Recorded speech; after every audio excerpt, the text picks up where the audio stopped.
تراویح کی 8 رکعت اور 20 رکعت کی تفصیل بتائیں، مسجد نبوی میں کتنی رکعت پڑھائی جاتی ہیں؟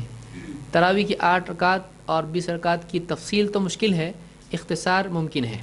تراویح کی 8 رکعت اللہ کے نبی صلی اللہ علیہ وسلم سے ثابت ہیں، بخاری مسلم کی حدیث میں اور عام کتب احادیث میں، یہاں تک کہ امام محمد کی موطا میں بھی یہ حدیث ہے کہ اللہ کے نبی صلی اللہ علیہ وسلم رات میں 11 رکعت سے زیادہ نماز نہیں پڑھتے تھے، رمضان وغیر رمضان میں۔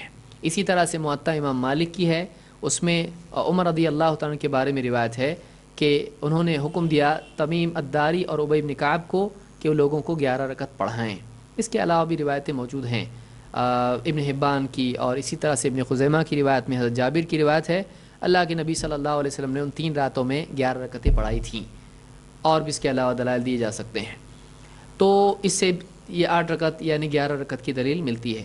20 رکعت کی دلیل ایک تو ابن ابی شیبہ کی روایت ہے جس میں 20 رکعت پڑھنا نبی صلی اللہ علیہ وسلم کا ثابت ہوتا ہے، لیکن روایت کے وجود کے اعتبار سے، ثبوت کے اعتبار سے نہیں، اس کی وہ روایت معتبر نہیں ہے۔ تقریباً سارے علماء نے اس روایت کو ضعیف، بلکہ بعض نے موضوع اس کو کہا ہے، تو یہ ثابت روایتیں نہیں ہیں۔ اسی طرح سے صحابہ سے بھی جو روایتیں ثابت ہیں وہ یعنی آئی ہیں وہ بھی ثابت نہیں ہیں۔ تابعین کا عمل اس میں ملتا ہے کہ انہوں نے 20 پڑھی، تو تابعین کا عمل صرف 20 کا نہیں ملتا ہے۔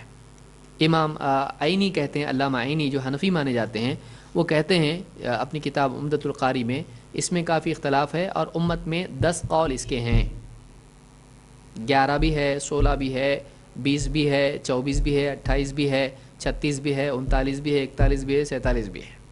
تو اب ایک عدد اس کا کوئی ہے نہیں، تو امت میں سارے عمل اس کے ملتے ہیں، تو تابعین سے 47 رکعت بھی ملتی ہے۔ تو کوئی آدمی یہ اگر کہتا ہے کہ بھائی آپ کو 20 بھاری اس لیے آپ 11 پڑھتے ہو، ہم یہ کہہ سکتے ہیں صحیح آپ کو 47 بھاری اس لیے آپ 20 پڑھتے ہو، تو یہ کم زیادہ کا مسئلہ نہیں ہے۔ اور پھر کوئی آدمی کہے جب اتنا اختلاف ہے تو کرے کیا، تو ہم کہتے ہیں کہ وہی کریں جو اللہ کے نبی صلی اللہ علیہ وسلم کرتے تھے۔ تو یہ اس کی تفصیل ہے اختصاراً۔ مسجد نبوی میں کتنی رکعت پڑھی جاتی ہیں؟ مسجد نبوی میں 20 رکعت پڑھی جاتی ہے۔ اگر کوئی آدمی کہتا ہے کہ پھر جب 20 رکعت پڑھی جاتی ہے تو پھر آپ کیوں نہیں پڑھتے، ہم کہیں کہ ہمارے نبی نے مدینہ میں کتنی پڑھے، تو مسجد نبوی میں آج یا مسجد نبوی میں حضرت عمر کے زمانے میں، حضرت عمر کے زمانے میں مسجد نبوی میں کتنی پڑھی جاتی تھی؟ 11، اور آج کتنی پڑھی جاتی ہے؟ 20۔ کیوں؟ ان کو جا کے پوچھو، ان کا جواب ہم کیسے دے سکتے ہیں؟ علماء نے اس بارے میں آج کے دور میں بہت ساری باتیں کہی ہیں کہ دنیا بھر کے لوگ آتے ہیں وہاں پر، اور وہاں پر چونکہ عام طور سے امت میں 20 رکعت پڑھی جاتی ہیں، لہٰذا اگر 11 پہ ختم کر دیں گے تو پھر باقی لوگ کہاں جائیں گے؟ اس لیے 2 امام انہوں نے رکھے ہیں، 10 پہ وہ بدل جاتے ہیں، تو جتنے لوگوں کو 11 پڑھنا ہے وہ ایک کے ساتھ پڑھ کے 10 پڑھنے کے بعد پھر 3 وتر پڑھ لیتا ہے۔ تو اس طرح سے جو بھی چاہے وہ 11 اس طرح سے 3 وتر یا 13 یا 11 پڑھ سکتا ہے، تو اس میں کوئی حرج نہیں۔ 13 رکعت کی روایت بھی ایک روایت میں ملتی ہے ہم کو، حضرت عائشہ کی روایت میں سے، اس کی تفصیل میں اپنے دروس میں بھی ذکر کر چکا ہوں، لیکن یہ بات علماء نے ذکر کی ہے۔